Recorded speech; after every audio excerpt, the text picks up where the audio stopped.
1. Langit Jingga. Di sebuah kota kepulauan yang indah dan asri, seorang pria muda terbangun dari tidur lelapnya. "Hong, udah pagi aja," ucap pria itu yang tak lain adalah Surya.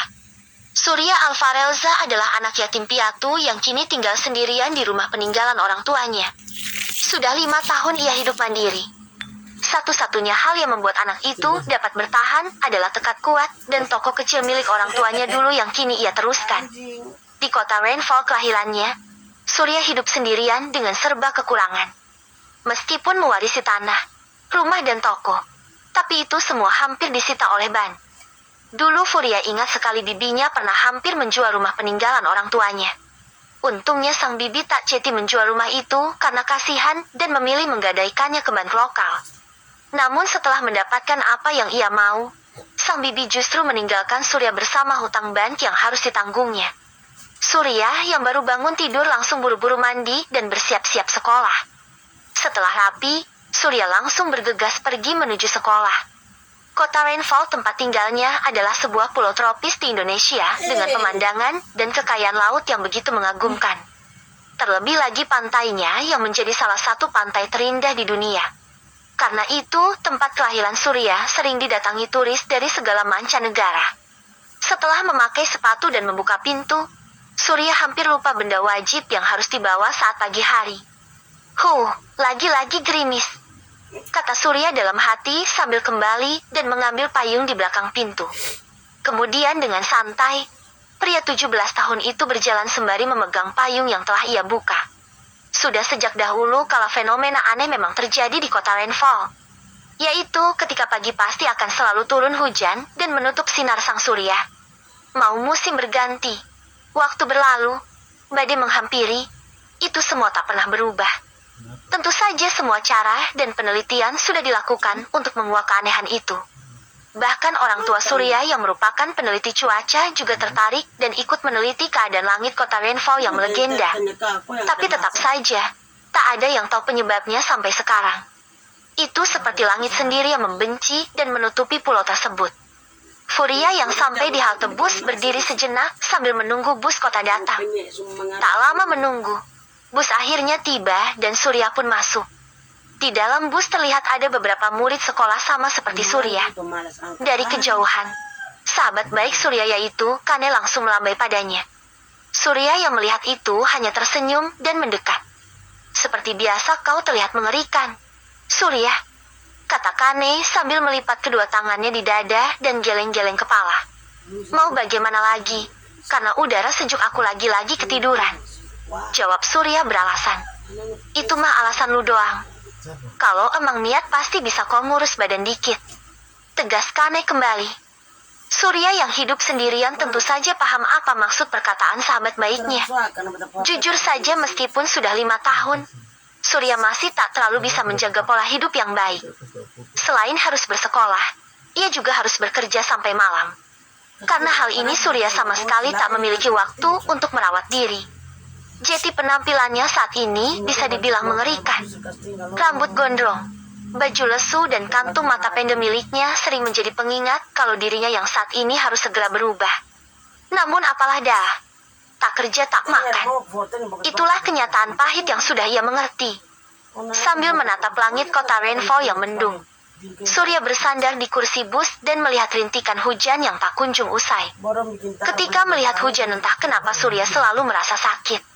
Itu seperti mengingatkannya dengan kejadian kelam 5 tahun yang lalu di mana ayah dan ibunya ditemukan tewas tersambar petir. Surya, woi bangun, udah sampai?" teriak Kane. Kane yang lagi-lagi melihat temannya ketiduran langsung berteriak sambil mendorong bahu Surya. Surya yang sampai di SMA Rainfall membuka matanya dan mencoba melupakan kenangan buruknya dulu. Bersama dengan Kane, ia turun dari bus dan memasuki gerbang sekolah. Seperti biasa semuanya basah dan becek," kata Kane yang berjalan sambil memilih tanah yang keras. Surya juga sama dan melakukan itu. Akan sangat merepotkan jika celana sekolahnya kotor terkena air. Setelah sampai di kelas, Surya akhirnya memulai pelajaran. Kelas IPA 3D, itulah kelas Surya. Teng, tong, teng, ting. "Baiklah anak-anak, sisanya dilanjutkan besok," Ingat, hari ini jangan ada yang melaut karena laporan cuaca bilang akan ada badai besar. Mengerti? Ngerti, Bu? Jawab para murid serentak. Setelah 7 jam yang melelahkan di sekolah, akhirnya Surya bisa kembali pulang. Namun ia pulang bukan untuk beristirahat atau sekedar bermain game seperti anak sekolahan lainnya. Surya sepulang sekolah harus membuka toko perhiasan dan souvenir miliknya. Dari sana, ia bisa mendapatkan uang untuk bertahan hidup dan membayar pinjaman bank yang teramat mahal dan kini sudah jatuh tempo. Setelah membuka garasi toko, Surya yang sudah ganti baju langsung merapikan dan mengelap sebagian kaca dan tempat yang diperlukan. Toko perhiasan peninggalan ayahnya itu cukup terkenal di kota. Tapi itu dulu, sebelum toko itu kini hanya menyisakan barang-barang sisa dan tak begitu menarik. Itu karena semua benda berharga sudah dijual sang bibi untuk berfoya-foya. Hanya saja Surya tetap membuka toko dan penghasilan utamanya adalah membuat kerajinan tangan alih-alih berdagang. Menggunakan tangan lincahnya, Surya yang sempat belajar merajut jaring dari ibunya dulu dapat membuat berbagai kerajinan tangan yang begitu mengagumkan. Ditambah, ia juga sering mengumpulkan cangkang kerang dan membuatnya menjadi gelang atau aksesoris bahkan tas yang memiliki nilai jual tinggi. Dengan itu, suplai tokonya tetap ada dan tak kosong. Saat sedang asik merajut salah satu pesanan, handphone Surya tiba-tiba saja berbunyi. Surya yang sudah menduga itu, siapa langsung mengangkat panggilan tersebut. Halo? Halo Surya, pesanan aksesoris Bapak udah siap. Udah Pak Damar, mau diantar ke toko Bapak atau gimana? Kalau bisa antar sini deh. Toko Bapak lagi ramai banget, jadi nggak bisa keluar. Oh, ya udah Pak Surya, on the way sekarang. Surya yang sudah menyelesaikan 100 pesanan gelang dan kalung dari terumbu karang dan kerang tak dapat lagi menyembunyikan rasa senangnya. Pak Damar yang merupakan salah satu pengusaha lokal di Rainfall memang selalu membeli kerajinan tangannya untuk dijual kembali di toko besar miliknya. Surya yang hari itu akan mendapatkan banyak uang terlihat gembira dan langsung bersiap-siap menuju pusat kota. Sekardus besar aksesoris yang telah dikerjakannya selama hampir 2 bulan kini akan menjadi uang. Dengan menggunakan bus, Surya meneteng kardus besar itu dan duduk di dalam bus yang melaju. Dari luar kaca bus terlihat pemandangan indah Rainfall City. Jika di pagi hari kota itu selalu basah dan mendung, maka di sore hari pemandangan langit akan berubah indah seperti di surga. Pemandangan langit jingga di kota Rainfall pasti akan membuat setiap orang yang melihatnya terhipnotis tanpa bisa berkata-kata. Bab 2. Bocah mandiri. Surya yang sangat membutuhkan uang untuk membayar tagihan bulanan ban yang sudah jatuh tempo terlihat tersenyum sambil menatap langit sore yang indah. Setelah 1 jam, bus sampai di pusat kota Rainfall. Meskipun berada di pelosok negeri, kota kepulauan tersebut nyatanya sangat makmur sejahtera. Tanahnya subur, pertaniannya maju, wisatawan ramai dan hasil lautnya dipenuhi ikan. Dan tentunya penghasilan utama kota itu adalah dari sumber daya mineralnya yang paling terkenal yaitu berlian. Sudah sejak dahulu kala kota Rainfall terkenal dengan penambangan berliannya. Hanya saja saat ini tambang sudah ditutup karena bencana longsor berkepanjangan. Lalu yang namanya dikeruk terus tentu saja akan habis. Itu juga yang terjadi dan saat ini sudah tak ditemukan sebiji pun berlian di pulau tersebut. Itu seperti tanah menelan semua berlian dan menghilang untuk selamanya. Surya yang turun dari bus langsung berjalan menuju toko Pak Damar. Toko yang menjual berbagai macam aksesoris mewah itu terlihat sangat ramai oleh pembeli terlebih lagi turis asing. Baru saja masuk, Surya yang melihat Bella anak Pak Damar yang masih satu sekolah dengannya mulai menghampiri. Bella yang melihat Surya datang juga tersenyum dan langsung berbicara. Udah siap semua pesanan Papa? Udah. Ini totalnya 100 mulai dari kalung dan gelang. Oh, bentar ya aku panggilin Papa dulu. Surya yang disuruh menunggu hanya diam saja dan beristirahat. Memegang kardus besar dan membawanya cukup jauh membuat tangannya pegal. Tak lama menunggu, Pak Damar akhirnya datang. Melihat Pak Damar yang datang, Surya kemudian berdiri kembali dan menghampiri. Pas 100, kan semuanya? Tanya Pak Damar yang baru saja tiba. Pas Pak, apa mau kita cek lagi? Gak usah, lagi ramah pelanggan Jeti langsung bawa aja sini. Dibantu beberapa karyawan, aksesoris buatan Surya akhirnya dipajang dalam ventilasi kaca. Meskipun berbahan dasar sederhana seperti kerang, batu laut, karang laut, dan lain-lain. Kerajinan tangan milik Surya memiliki ciri khas tersendiri dan itulah yang membuatnya cukup laku di kalangan turis. Setelah semuanya tersusun rapi, Pak Damar langsung memanggil Surya ke ruangan kerja pribadinya. 50 gelang dan 50 kalung. Totalnya 5 juta ya. Coba dihitung dulu. Surya yang mendapatkan bayarannya langsung menghitung di tempat uang pemberian Pak Damar. Setelah dihitung dan jumlahnya pas, barulah Surya berbicara. Pas 5 juta Pak. Makasih ya udah mau beli aksesoris Surya. Santai. Malah Bapak yang makasih karena kerajinan tanganmu itu laku keras. Ya udah kalau gitu saya pulang dulu ya Pak. Masih ada banyak kerjaan di rumah. Oke. Cuman hati-hati malam ini katanya mau ada badai. Pasti Pak. Udah biasa juga badai di rainfall. Hehehe. Setelah itu Surya langsung keluar dari ruangan Pak Damar dan berniat pulang. Meskipun tahu Pak Damar menjual kembali kerajinan tangannya dengan harga berkali-kali lipat lebih mahal, Surya yang memiliki toko jauh di pelosok kota bisa apa? Sudah untung ada yang beli dalam jumlah besar. Itulah yang ada dalam hatinya. Meskipun begitu, terkadang ada turis nyasar yang membeli langsung kerajinan tangannya di toko miliknya. Pak Damar yang melihat anak muda bernama Surya sangat gigih dalam bekerja hanya bisa merasa sedikit kasihan dan bersimpati. Ia ingat sekali dulunya Surya adalah anak periang dan mudah bergaul. Tapi semenjak kehilangan kedua orang tuanya, bocah lelaki itu seperti lebih suka menyendiri. Ditambah lagi keadaan ekonominya yang sulit membuat Pak Damar sering kepikiran bagaimana bisa anak itu tetap bertahan.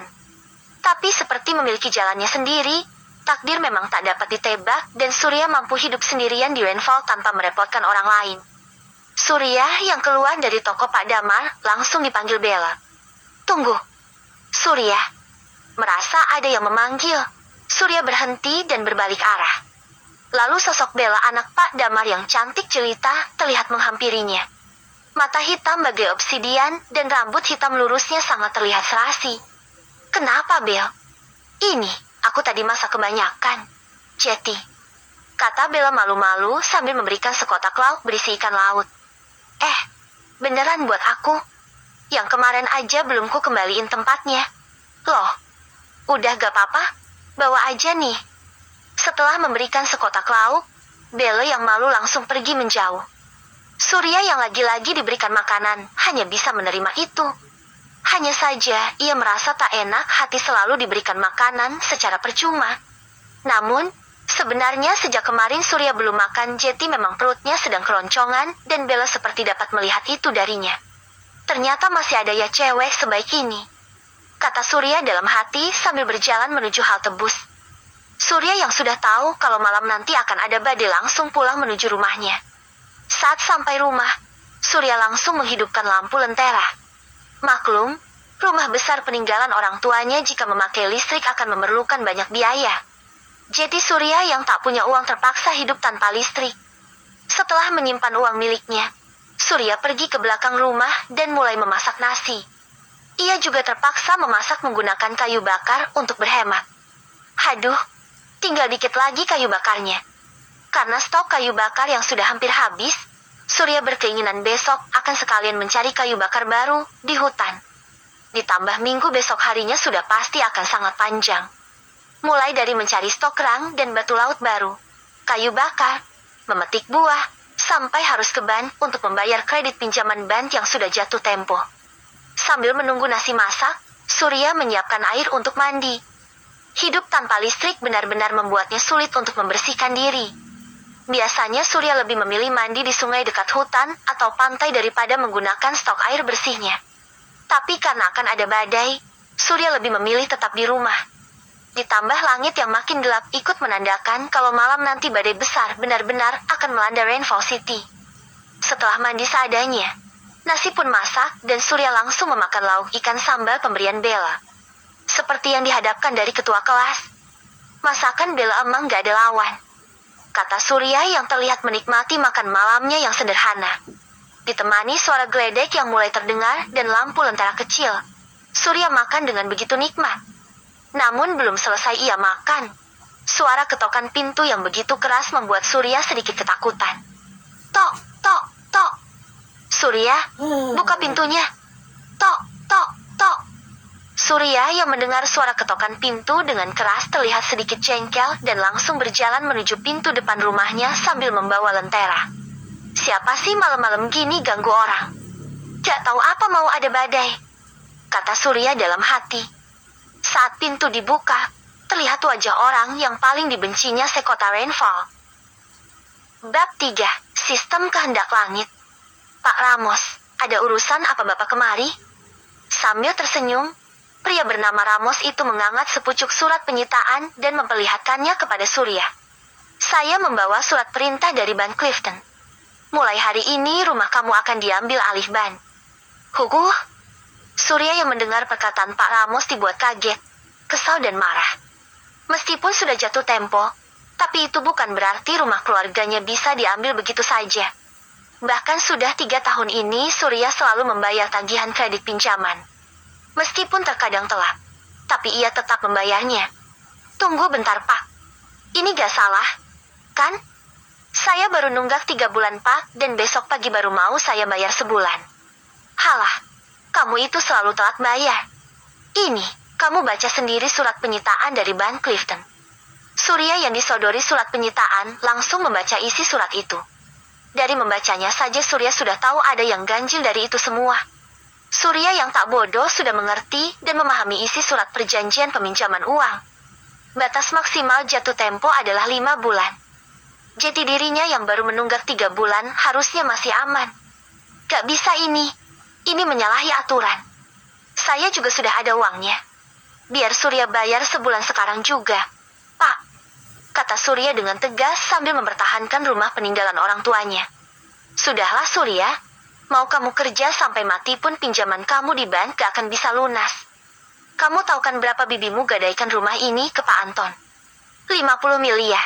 Surya, sampai tua kamu juga gak akan bisa lunasin utang kamu.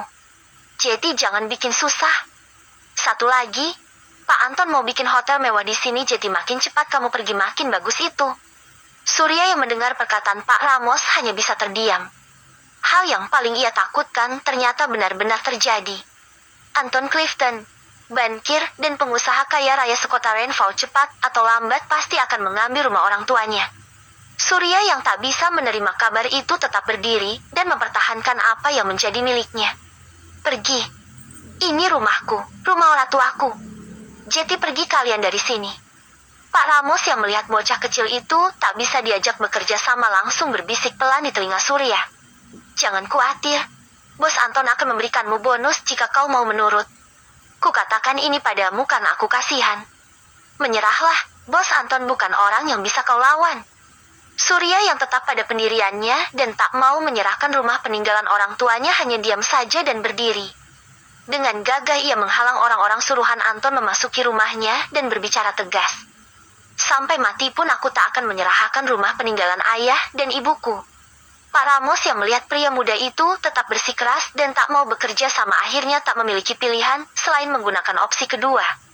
2 pria lainnya yang memang dibawa khusus untuk melancarkan misi dari bos mereka mulai menghajar Surya. Jangan salahkan kami bocah kecil. Kau sendiri yang memilih ini. Teriak salah seorang pria yang mulai menyerang Surya. Tanpa kemampuan bertarung memadai, Surya yang dikeroyok 2 pria besar dan berotot mencoba melawan sekuat tenaga. Tapi apalah dah, badan kurus kering itu tak berkutik melawan kerasnya otot dan Surya dihajar habis-habisan tanpa bisa melawan. Sampai setelah puas menghajar Surya, Pak Ramos pergi begitu saja bersama 2 rekannya. Melihat Surya yang terbaring tak berdaya di depan rumahnya, salah seorang pria yang merasa kasihan berbicara pada Ramos. Apa tak masalah meninggalkan anak itu seperti ini? Pak, kenapa memangnya? Di kota ini siapa yang bisa melawan bos kita? Bahkan jika anak itu mati tak akan ada yang peduli. Tapi bos, jika dibiarkan dia akan benar-benar berisik. Perintah bos Anton adalah mutlak, jadi jangan berbicara lagi. Surya yang tergeletak tak berdaya hanya bisa merasakan ketidakadilan yang begitu menyakitkan hatinya. Sambil diguyur air hujan dan petir yang menyambar, Surya menatap langit kota Rainfall dan berbicara pada langit. Sialah, apa hanya seperti ini akhir dari hidupku? Ayah, ibu, maafkan anakmu ini yang tak berguna. Surya yang sekarat menatap langit kota Rainfall yang sedang badai. angin kencang dan petir mulai menyambar tak karuan lagi. Lalu tanpa berbelas kasih, sebuah petir menyambar tepat ke arah tubuhnya. Surya yang tubuhnya tersambar petir hanya bisa tersenyum dan merasa senang. Setidaknya jika mati, tersambar petir tak terlalu buruk karena kedua orang tuanya dulu juga tewas karena hal yang sama. Akhirnya Surya menyusul kalian. Ayah, ibu, tunggu Surya. Disambar petir besar. Tubuh Surya langsung terpental dan ia pun kehilangan kesadarannya. Di alam bawah sadar Surya, Surya yang tersambar petir tiba-tiba saja kesadarannya terbangun di tempat gelap. Seluruh tubuhnya tak dapat digerakkan dan hanya ada kegelapan pekat sejauh mata memandang. Ini, di mana ini? Surya yang kebingungan tiba-tiba saja mendengar suara dentuman tombol ditekan. Kemudian suara wanita misterius yang sangat lembut juga terdengar nyaring di telinganya. Ting! Menemukan jiwa yang cocok untuk menerima berkah langit. Kemurnian jiwa mencapai 90%. Ting! Memulai rekonstruksi data pada jiwa yang terpilih. Surya yang mendengar suara aneh di kegelapan tanpa batas itu mulai dibuat bertanya-tanya. Seluruh tubuhnya tak dapat digerakkan. Bahkan untuk bersuara saja ia tak bisa. Lalu dengan cepat dan begitu mengagumkan kegelapan tanpa batas itu berubah menjadi terang. Saking terangnya keadaan di sekitar Surya, mata Surya menjadi sakit karena silaunya cahaya. Sialan, ada di mana ini? Apa ini surga? Siapa saja tolong aku. Keluarkan aku dari tempat aneh ini. Teriak Surya dalam hati. Kemudian semua cahaya yang menyilaukan itu terhisap ke dalam sebuah bola aneh dan berubah menjadi layar hologram berwarna emas yang memanjakan mata. Saat itu juga suara sebelumnya yang sempat Surya dengar berbicara kembali. Ting! Tahap pertama penyatuan tubuh telah berhasil. Apakah jiwa terpilih menginginkan berkah langit dan menjadi pemilik baru? Harap pilih opsi yes atau no. Surya yang melihat sebuah layar raksasa menuntunnya untuk memilih satu dari dua jawaban menjadi sedikit bingung. Saat ini di hadapannya ada layar hologram aneh dan suara wanita misterius yang seakan berbicara di dalam kepalanya. Ting! Apakah jiwa terpilih menginginkan berkah langit dan menjadi pemilik baru? Harap pilih opsi yes atau no. Diberikan dua pilihan. Surya yang bingung bertanya pada suara misterius tersebut. Apa yang akan terjadi padaku jika aku menerima ataupun tidak pilihan yang kau berikan? Ting! Jawabannya akan Tuan ketahui setelah memilih salah satu pilihan. Ting! Harap pilih opsi yang disediakan. Surya yang tak bisa bergerak dan hanya bisa memilih pilihan yang diberikan padanya akhirnya memilih opsi pertama. Baiklah, aku mau. Aku memilih yes. Jika ini bukan surga maka tolong keluarkan aku dari tempat aneh ini. Aku memilih yes. Ting!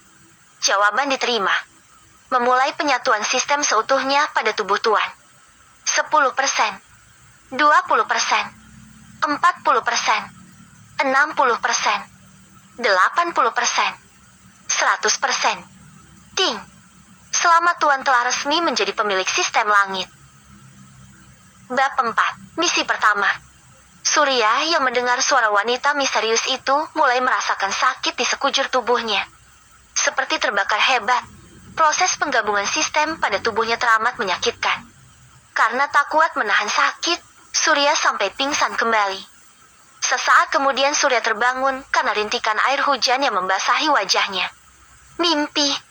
Surya yang sadar kembali mulai mengingat semua kejadian sambil menatap langit mendung kota Rainfall.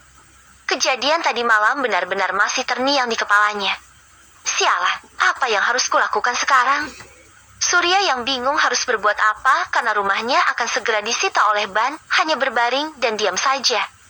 Hujan rintik-rintik kini sudah membasahi seluruh tubuhnya. Namun, Surya yang tak merasakan sakit sama sekali mulai mengingat mimpi aneh yang sempat ia alami. Kalau aku tak salah ingat malam tadi aku dipukuli sampai babak belur dan tersambar petir. Kemana perginya semua lukaku? Surya yang penasaran mulai bangun dari tanah dan duduk bersila. Dengan seksama, ia melihat semua luka bekas pukulan tadi malam sudah hilang tak tersisa. Bahkan luka dari sambaran petir juga tak nampak sama sekali.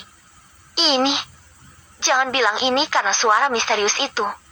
Sesaat Surya berbicara dalam hati, saat itu juga suara yang masih ia ingat terdengar nyaring di telingnya. Ting, apa Tuan membicarakan sistem? Siapa? Siapa itu? Siapa yang berbicara padaku? Surya yang mendengar suara seperti telepati tepat di kepalanya mulai panik tak terkira. Sambil melihat sekeliling tempat, ia mencoba mencari asal suara tersebut. Tapi tetap saja, tak ada orang lain di sana selain dirinya sendiri. Lalu tanpa diduga suara itu terdengar kembali. Ting! Selamat pagi Tuan. Perkenalkan saya adalah sistem langit yang kini sudah menyatu dengan tubuh Tuan. Si sistem langit. Surya yang mendengar jawaban suara misterius tersebut mulai mengingat mimpi anehnya kembali. Kalau tak salah, saat itu aku disuruh memilih 2 pilihan. Begitu, ya. Jeti, apa aku yang sudah gila karena berbicara sendiri atau kau benar-benar nyata dan ini bukan mimpi? Lapor Tuan, semua ini adalah kenyataan dan Tuan tak sedang bermimpi. Surya yang mendengar dengan jelas suara itu berbicara padanya diam sesaat dan mulai mencerna apa yang sebenarnya terjadi. Rintikan hujan pagi itu juga terasa sangat nyata dan meyakinkan dirinya kalau itu semua bukanlah mimpi. Lalu untuk memastikan kembali, Surya sampai mencubit pipinya dan itu terasa sakit. Aduh sakit. Sadar semua yang ia alami benar-benar nyata, Surya diam sejenak untuk menenangkan dirinya.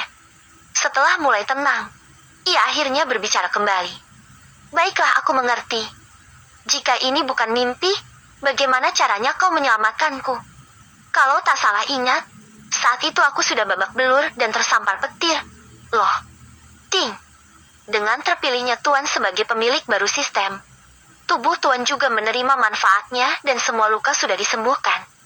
Jadi begitu. Terus, jika aku pemilik baru, pemilik lamamu kemana?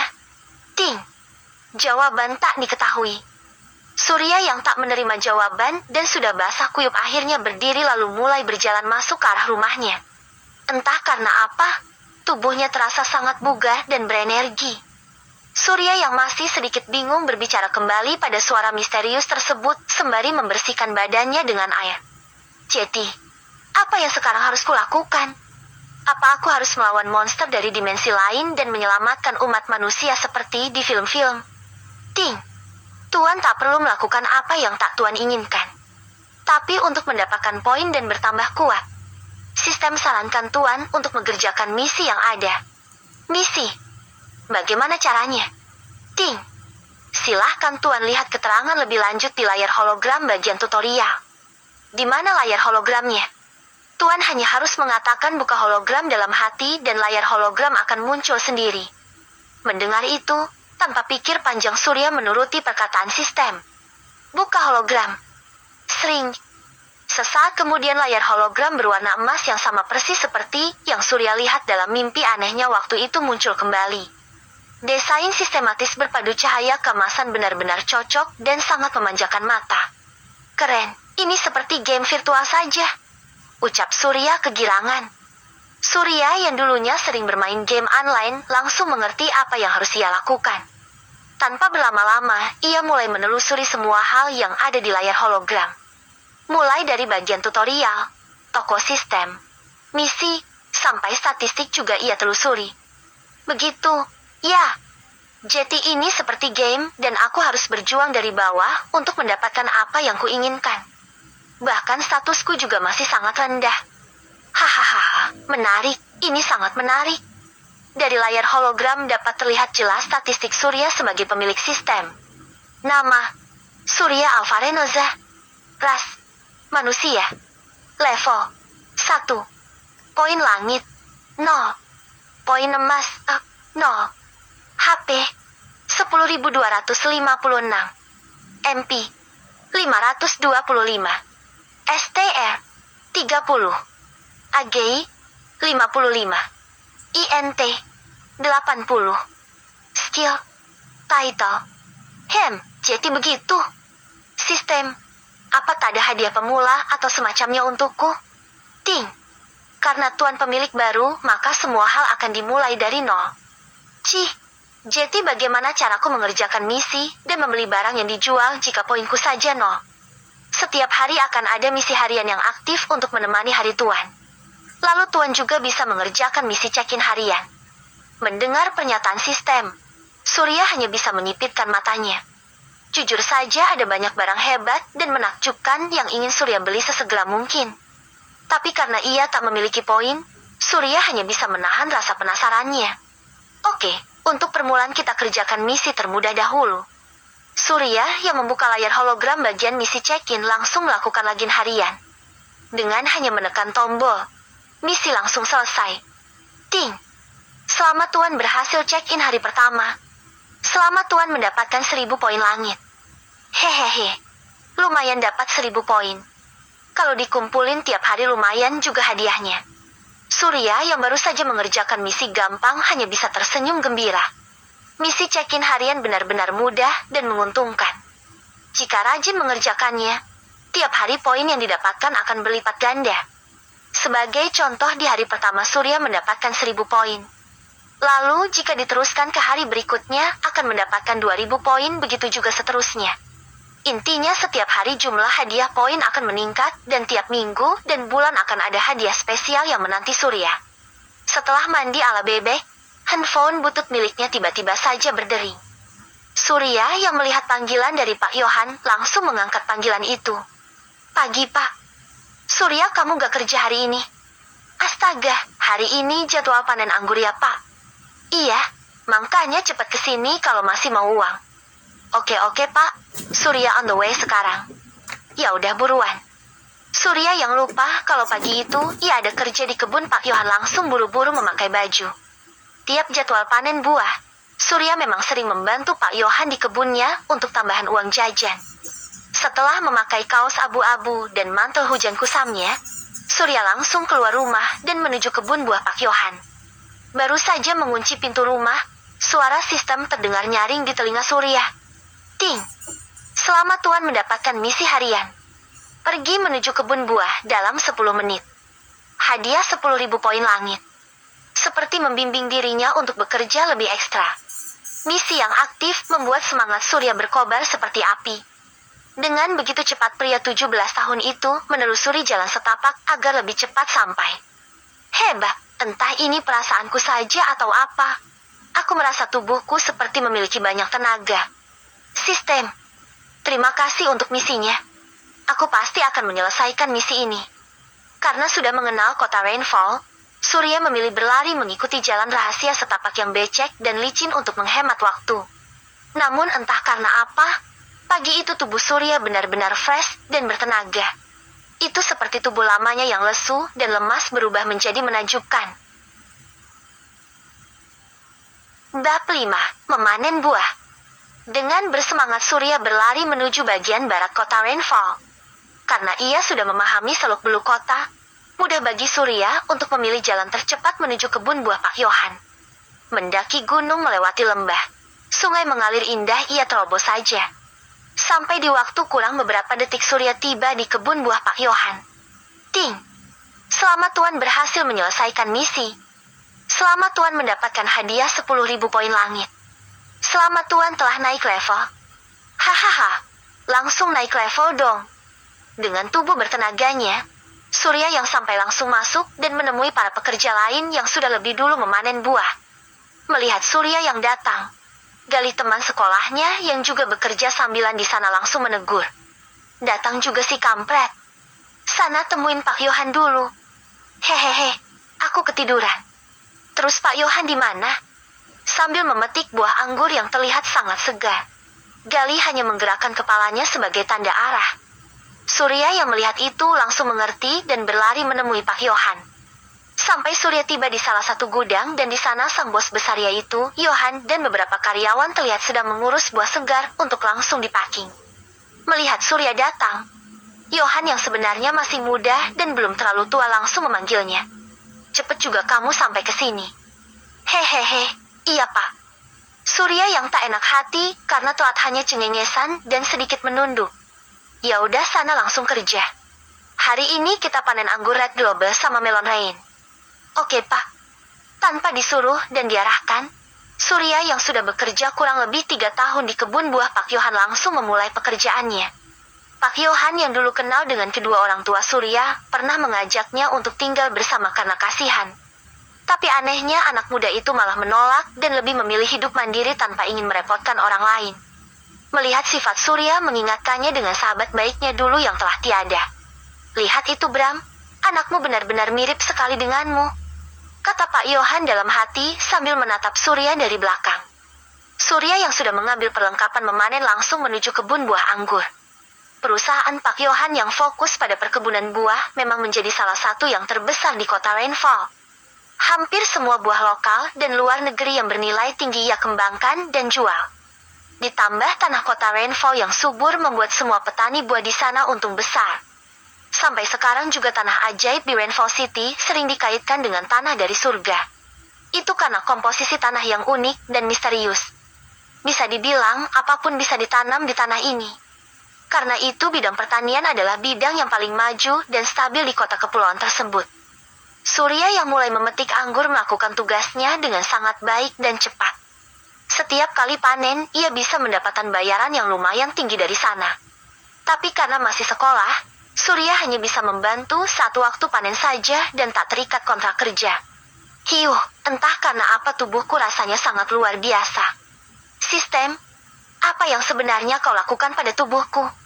Surya yang benar-benar merasakan efek nyata dari perubahan tubuhnya bertanya kembali pada sistem karena penasaran. Ting! Sistem hanya menyembuhkan luka pada tubuh Tuan dan sedikit memodifikasinya dengan memberikan energi langit. Energi langit? Apa itu? Energi langit adalah energi murni yang berasal dari langit tertinggi. Hanya orang-orang spesial dan terpilih saja yang dapat menggunakannya. Hih, jadi menurutmu aku ini spesial? Ting, benar Tuan. Saat ini Tuan adalah salah satu manusia terpilih yang dapat menggunakan energi langit. Hanya saja untuk saat ini level Tuan terlalu rendah untuk dapat merasakannya. Surya yang mendengar penjelasan sistem langsung mengerti apa maksudnya. Itu artinya tubuhnya saat ini memang benar-benar sudah dimodifikasi. Karena sedang bekerja, Surya memilih menahan dulu rasa penasarannya dan fokus mengerjakan pekerjaannya. Ia yang sudah telah tak enak jika bekerja tak maksimal. Setelah 3 jam memanen buah anggur, Surya pindah ke kebun melon dan mulai memanen bersama pekerja lainnya. Galih yang merupakan salah satu anak petani yang ikutan memanen di kebun Pak Yohan merasa heran melihat Surya yang bekerja sangat cepat. Wah, gak usah buru-buru, antara pingsan lagi loh. Surya yang mendengar perkataan Galih hanya tersenyum sambil sedikit tertawa. Itu mengingatkannya pada hari pertamanya kerja di kebun dan pingsan karena kecapean. Hehehe, santai Li. Hari ini tubuhku fit. Iya terserah. Tapi jangan sampai merusak buah karena buru-buru. Mahal loh ini 1 bijinya. Tegas Galih kembali. Furia tahu betul buah-buahan yang ia panen merupakan buah kelas atas terbaik dari kota Rainfall dan mengerti itu sangat mahal. Satu-satunya produsen buah dari Indonesia yang dapat menyaingi pasar internasional secara keseluruhan jelas hanya petani buah dari kota Rainfall. Bahkan khasiat dan kualitas buah-buahan dari kota kelahirannya itu dapat bersaing dengan buah asal Jepang yang teramat mahal. Itu semua tak lain karena kondisi iklim dan tanahnya yang sangat mengagumkan dan dipenuhi misteri. Bahkan tanah kelahirannya sempat disebut-sebut sebagai tanah suci saking suburnya tanah di wilayah itu. Setelah memanen semua melon, pekerjaan Surya tak selesai sampai di sana. Ia lalu melanjutkan ke bagian produksi dan mulai mengemas semua buah-buahan segar yang baru dipetik. Setiap bagian didistribusikan dan diproses secara manual untuk menjaga kualitas. Sampai jam menunjukkan pukul 12 siang lalu semua pekerja istirahat dan makan bersama. Nih jatah makan lu, ucap Galih sambil memberikan sebungkus nasi. Makasih Li. Furia yang sudah kelaparan langsung makan siang bersama Galih. Entah perasaanku aja atau penampilanmu jadi lebih segar ya, Sur. Ucap Galih heran. Masa sih? Beneran? Mukamu kayak lebih bersih terus kantung mata pandamu juga nggak ada lagi. Surya yang bahkan tak sempat untuk berkaca hanya bisa kebingungan. Selama ini, ia memang tak memiliki waktu untuk merawat tubuh. Jadi penampilannya memang sedikit membosankan sekaligus menyedihkan. Lalu saat mendengar perkataan Galih, Surya yang penasaran langsung membuka layar handphone dan melihat wajahnya di sana. Apaan nih? Surya yang melihat wajah kumal dan kusamnya berubah cerah menjadi kaget bukan main. Bahkan kantung mata hitam pende yang menjadi ciri khasnya hampir hilang tak tersisa. Ini beneran aku, kan? Kata Surya dalam hati keheranan. Lagi-lagi karena penasaran, Surya bertanya kembali pada sistem. Why, apa kau mendengarku? Ting, ada apa Tuan? Wajahku, apa kau juga yang membuat wajahku jadi seperti ini? Ting, sistem hanya menyembuhkan tubuh Tuan.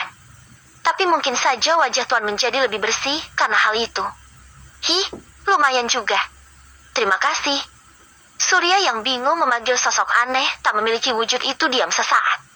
Akan sangat aneh jika ia memanggil suara itu dengan sebutan kau, kamu atau sistem. Surya yang merasa sudah dibantu banyak mulai memikirkan nama yang cocok untuk teman barunya. Mungkin ini sedikit terlambat. Tapi apa kau memiliki nama? Ting, sistem tak memiliki nama. Tapi Tuan bisa memanggil sistem dengan sebutan apapun yang Tuan mau. Surya yang mendengar itu mulai memikirkan nama yang sekiranya cocok. Apa ya? Karena kau mengaku berasal dari langit dan suaramu mirip wanita, maka nama yang cocok untukmu adalah Sora. Artinya langit dalam bahasa Jepang. Apa kau menyukainya? Ting, sesuai keinginan Tuan.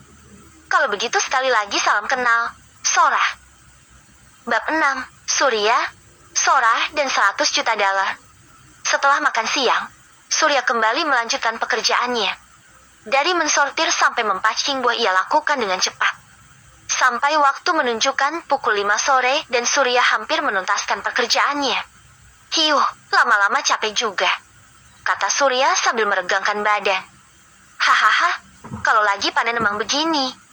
Lanjut gali sambil tetap membungkus buah melon ke dalam kardus. Meskipun tak terlalu besar, tapi buah melon dari kota Rainfall sudah terkenal ke seluruh dunia.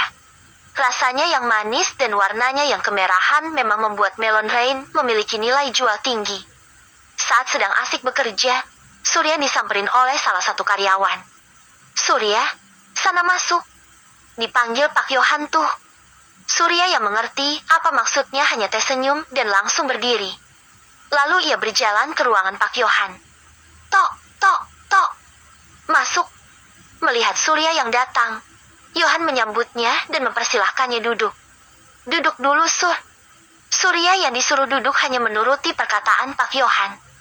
Sambil mengetik, Yohan mulai berbicara dan menanyakan banyak hal kepada anak almarhum sahabatnya itu. Mulai dari sekolah sampai kisah asmara Yohan bahas sambil sedikit bercanda. Hahaha, masa sih masih belum punya pacar? Beneran, Pak, Surya masih jomblo. Astaga, Sur. Dari segitu banyaknya cewek cantik di Rainfall, masa gak ada yang bisa kamu dapetin? Ayahmu aja dulu playboy kelas kakap loh. Surya yang mendengar kisah masa lalu ayahnya dari Pak Yohan hanya tersenyum sampai hampir tertawa. Pak Yohan memang sangat sering membicarakan soal ayahnya dan hal itu sedikit membuat Surya bernostalgia. Surya bahkan masih ingat kalau dulu ibunya pernah kabur dari rumah karena sang ayah ketahuan selingkuh. Untungnya pertengkaran itu berhasil diselesaikan secara damai dan hubungan keluarganya membaik karena Surya kecil yang kebetulan sakit. Setelah membicarakan sedikit masa lalu, Pak Yohan akhirnya memberikan apa yang sudah Surya tunggu-tunggu. Ya udah nih gaji kamu bulan ini, kata Pak Yohan sembari memberikan amplop tebal berisi uang. Surya yang melihat amplop tebal langsung mengambil itu. Makasih Pak, balas Surya dengan sedikit menundukkan kepala. Ingat yang Bapak bilang. Kalau butuh apa-apa jangan sungkan minta tolong ke Bapak. Iya, Pak. Ya udah kalau gitu kamu udah boleh pulang. Sisanya biar diurus sama karyawan lain. Baik, Pak, kalau begitu Surya pamit pulang. Iya, hati-hati. Pak Yohan sebenarnya dari dulu sudah sering membantu Surya.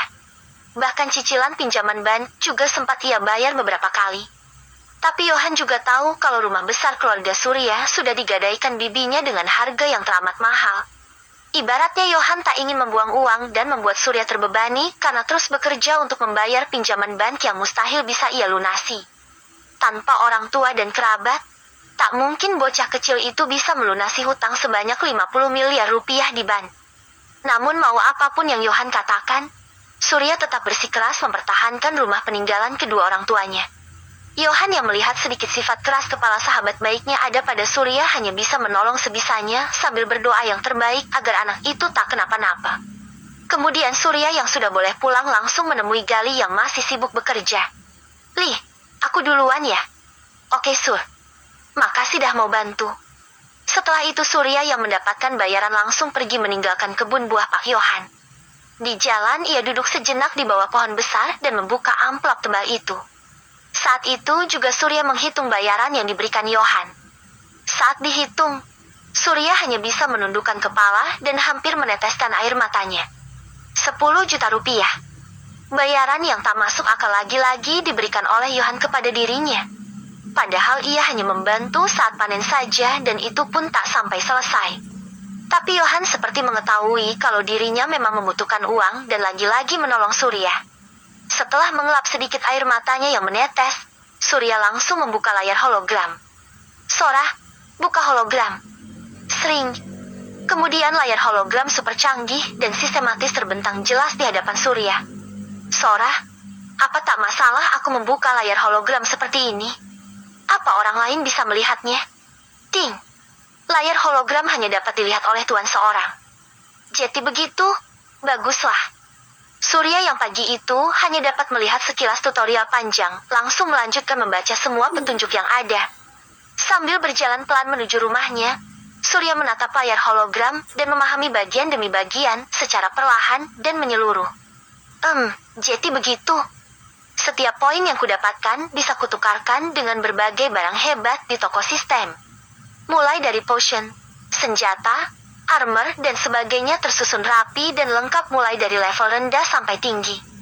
Tak hanya itu, bahkan ada beberapa skill yang juga ikut dijual mulai dari terendah sampai tertinggi. Ini benar-benar komplit. Surya yang mengerti mekanisme kinerja sistem merasa tak asing dan mudah memahaminya. Itu hampir sama dengan kebanyakan game online RPG yang sering ia mainkan dulu. Semakin banyak poin, maka akan semakin kuat dia. Lalu untuk semakin kuat, tentu Surya harus leveling alias mengerjakan beberapa misi yang ada. Tentunya semua hal saling berkaitan dan berhubungan. Namun yang jadi masalah ada banyak misi aneh berhadiah besar yang Surya belum tahu cara mengerjakannya. Sora, apa maksudnya misi rank S mengalahkan 7 Raja Langit ini? Ting. Lapor Tuan. Karena level Tuan terlalu rendah, data yang disediakan belum bisa ditampilkan. Begitu ya, jadi ini ibarat bos kuat seperti dalam game-game online yang belum bisa kulawan. Surya yang langsung melihat ke atas sadar kalau dirinya masih berada di dasar bawah. Tak ada jalan lain untuk mencapai puncak selain mendaki dari bawah. Itu sudah hukum alam dan semua orang tahu akan hal itu. Karena itu Surya yang merasa bodoh sudah bertanya hal yang belum bisa ia lakukan melihat ke bagian lain hologram. Meskipun ada banyak barang dan skill hebat, nyatanya Surya lebih membutuhkan hal paling mendasar bagi manusia, yaitu uang. Karena itu Surya bertanya pada Sora kembali. Aku memiliki 11.000 poin saat ini. Sora, apakah poinku ini bisa ditukar dengan uang? Ting. Tidak bisa Tuan. Poin hanya dapat digunakan untuk membeli segala hal yang berhubungan dengan sistem. Tapi jika Tuan membutuhkan uang, Sora dapat merekomendasikan barang-barang dengan nilai jual tinggi di dunia Tuan. Surya yang mendengar penjelasan Sora langsung tersenyum lebar dan berteriak. Kalau begitu beritahu aku. Sesuai keinginan Tuan. Dengan hitungan detik, semua benda yang jika diuangkan akan memiliki nilai jual tinggi langsung tersusun rapi di layar hologram. Surya yang melihat barang-barang rekomendasi dari Sora dibuat pusing bukan main. Ada banyak sekali barang dan benda yang direkomendasikan. Tapi di bagian teratas, ada 7 buah permata dengan warna berbeda. Surya yang penasaran langsung mengklik salah satu permata aneh berwarna putih dan keterangan dari benda tersebut langsung muncul. Mystical Wine, permata mistik angin, salah satu dari 7 kunci menuju dunia langit. Jika memiliki permata ini, maka dapat mengendalikan elemen angin dengan lebih baik. Dipercaya jika berhasil mengumpulkan 7, maka akan membuka jalan menuju negeri Pangea. Harga perkiraan mencapai 100 juta dolar. Surya yang melihat harga batu aneh itu langsung kaget bukan main sampai terpeleset. 100 juta dolar. Bab 7, Bidadari dan Pria Mesum. Melihat harga yang tak masuk akal, Surya sampai